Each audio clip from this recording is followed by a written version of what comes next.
Hello, America, and welcome to the Older Bulls podcast. I'm going to be talking to you about a few things tonight. I'm going to try to keep them organized and in a way that you can follow. I'm calling this episode Days of Old, and I want to just start it um, with a little disclaimer saying that I am not comparing by any means the days in which I grew up to uh, today and the way our children are growing up. Times are different. We have to be different. We have to parent differently than our parents did. Our children are different. Experiences are different. Technology is different. All of those things I acknowledge. What I'm trying to share here are just observations. Um, I'm trying to share some of the things that made me who I am today. And I think if we want to instill anything in our children today, that would be to be happy with who they are and to be proud of who they are and to be stand up individuals, people with integrity and character. Um, and this is how I got there. This is a part of my story. So I just wanted to share this with all of you. So here we go. A lot of what I'm going to be discussing today will be somewhat out of sync with current practices in popular American culture right now. I will just follow that by saying popular doesn't always mean the best. Just because a lot of people are doing it doesn't mean it's the best way to do it. We know that, and I hope you understand that. I'm 54. I was born in 1965. I grew up in a white bread suburb of the North Shore of Chicago. Many things have changed as far as what children do and participate in, as far as extracurricular activities. These changes that I speak of have led to children being introduced to organized sports and activities at a much earlier age than when I was growing up.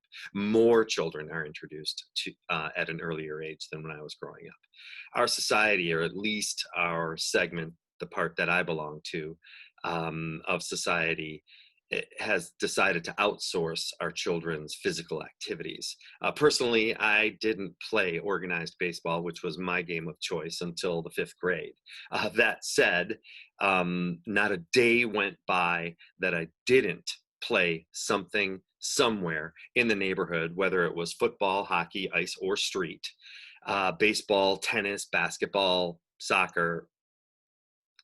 No, wait. Actually, we never played soccer. It was un-American in the early 70s. So I actually remember my football coach freshman year stopping practice and making all of us look at the soccer players running. And he asked all of us, any idea why they run so much? All of us looked at each other. We were totally confused. We had no idea what the answer was. He said, because they don't know how to catch. We all laughed. It was funny. It was funny. We weren't making fun of them. We liked those guys who played soccer. We knew them. It was just a funny joke. No offense meant, no offense taken. I have the utmost respect for soccer players. It took me a while to truly appreciate the game, but just because they can't catch doesn't mean they aren't athletes. Okay, so athletes, as it turned out, athletics in general, as it turned out, were my savior. Growing up, they allowed me to develop and grow into the person that I am today. They taught me sympathy, empathy, sportsmanship, teamwork, respect, responsibility, resourcefulness, and how to manage to get along with different personality types. We all need to know how to get along with different personality types. Athletics kept me outside, out of the house, out of trouble. I don't know how many of you had this same thing from your parents, but my parents used to say, if you don't find something to do, I'm going to find something for you to do. So we always found something to do. We were never bored.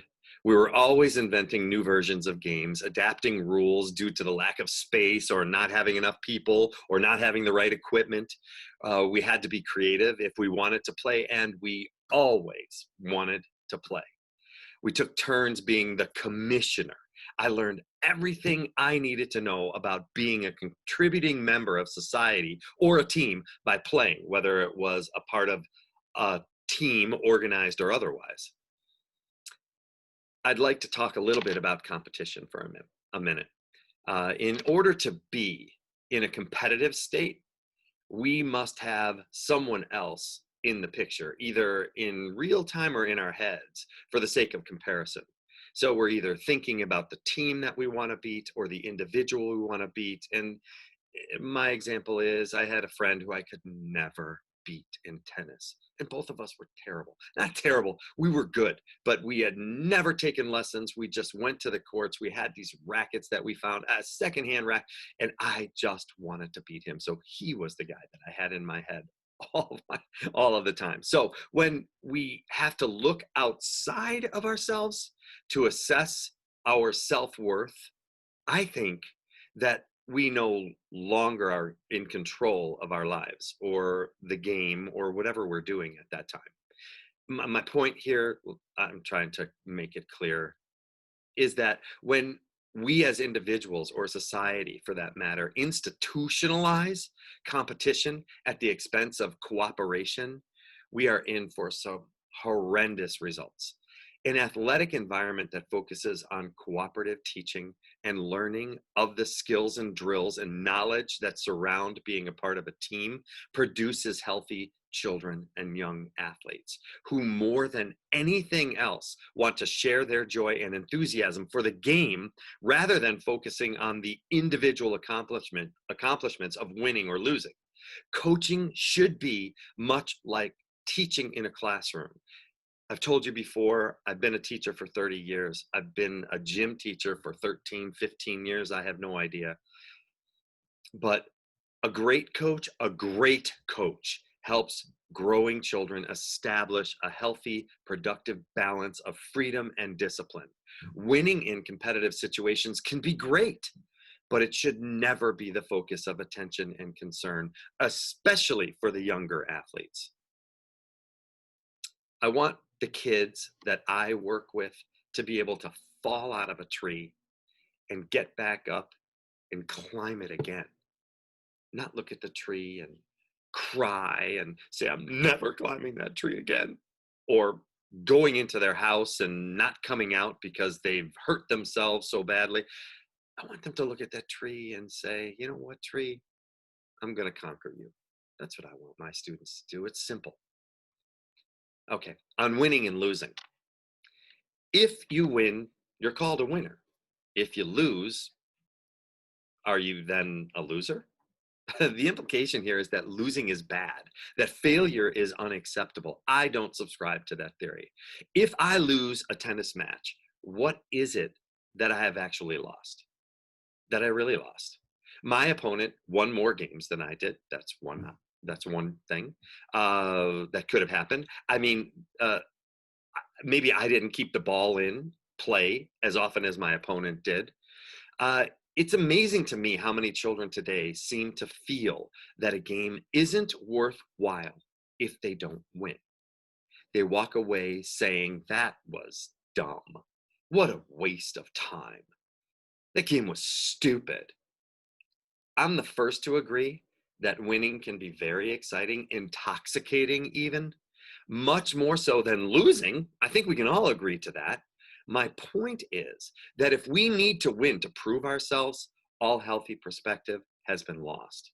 If the game becomes bigger than life or the results, either winning or losing, are blown out of proportion, instead of it being a pleasant part of life called play, and we find ourselves immobilized, enraged, depressed, or whatever other negative emotions you can attach to it, then we have successfully victimized ourselves by turning what should be a positive experience into a negative one.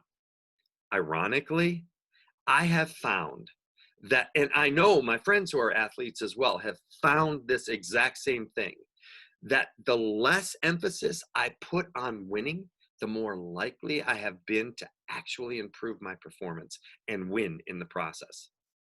It's loosey-goosey. You're easy. You're laid back. You're not tight in the hips when you're swinging or throwing. So I'm not trying to sugarcoat any of this by saying things like, winning is not everything. It isn't. I agree with that. But I like winning as much as the next guy. But winning comes in so many different forms. I consider it a win if I can keep a match close when I am going up against somebody who is obviously better than I am. I consider it a win if I have been working on a particular skill and when the time comes, I am actually able to use it to perfection. Young athletes should not equate their happiness or success on or off the court with someone else's loss or defeat, or their own for that matter. I can't stand it when young athletes celebrate the loss of somebody else, or even celebrate too loudly and boast too much about their win. A loss or a defeat should not be viewed as a negative or a bad thing. It should just be viewed as an experience to learn from. It's no different than writing a paper in a language arts class. You have a first draft, which comes back from the teacher with a lot of corrections, maybe more red than you wanted on it, but it comes back with corrections. And is that considered a failure? Or is it considered an opportunity for improvement? You make the corrections and hopefully you become a better writer each time. I had a teacher in college who would allow us to make as many corrections as we needed. He would say, hey, this is a C paper. You want to make it a B paper? Okay, do this. Come back, it's a B paper. Hey, this is a B paper. You want to make it an A paper? Well, do this. And then you reach the level that you can write at. Not everybody can write an A paper. It's just not the way it works. So I think that we need to pursue victory as though it matters. I told you before, I am about winning as much as the next guy. But when the game is over, we don't need to look back at our victories or defeats as worth remembering. Yeah, it's fun to reminisce, but we don't need to do that. It is important to learn from both the wins and the losses. What did I do well? How can I improve my game? We can't relive them. So instead, I suggest that we move on. Choose another experience and act it out with vigor. In my years of playing, teaching, and coaching, I found that a good percentage of young student athletes are not coming to the table with realistic expectations of their abilities, physical or academic. The students I work with are less tolerant of failure, and more are quitting before they start because of this unrealistic expectation that they have burdened themselves with for being perfect. Another issue that they find is just how hard they have to work and how much actual effort goes into being really good. The choice they seem to be giving themselves, which is unrealistic, is they are either great based on their unrealistic expectations or they don't try. We won't allow ourselves to fail, even though failure is a natural and necessary part of the learning process. We view failure as a disappointment, and disappointment doesn't feel good. So, therefore, the logic is if I don't try, I can't fail and I can't be disappointed. Oh, yikes. Where does that get you? So, the flip side of this distorted view, which, by the way, the young athlete has yet to truly understand, is trying, perseverance, and even failure can lead to a positive outcome. But the catch 22 is that you have to push through and have faith that you will come out okay on the other side. Whether you win or lose, you'll come out okay. The acknowledgement that you have improved your skill, or maybe just enjoyed playing or practicing for the sake of practicing, failure is often met with disparagement and anger toward an opponent, a referee, or even directed back at ourselves. We can certainly look at winning as something terrific to achieve, but we should be even more certain that who we are doesn't depend on it, us winning or losing, or define us. Let me just say that again. We shouldn't, we should not let winning or losing define us. We just look at what we did, how we performed, good, bad, ugly, indifferent, and move on. Use it to get better. So maybe, just maybe, it doesn't have to be about successful, or maybe it doesn't have to be about being successful or even winning. Maybe it can be just about enjoying the experience. Can we try that? That is how I feel every time that I bowl. I know that for a fact. I really believe that I should be a better bowler because really, how hard is it, right? But the truth is, I'm not. And for the simple reason that I just don't dedicate enough time or thought to improving my game. My point is that it does not make it any less fun for me every time I go to the bowling alley. I still enjoy to bowl, even though I'm terrible. It actually proves to be quite an entertaining experience every time I'm at the alley. Well, America, that's how I see it, and I'm sticking to it. So thank you for joining me again, and I'll see you next time.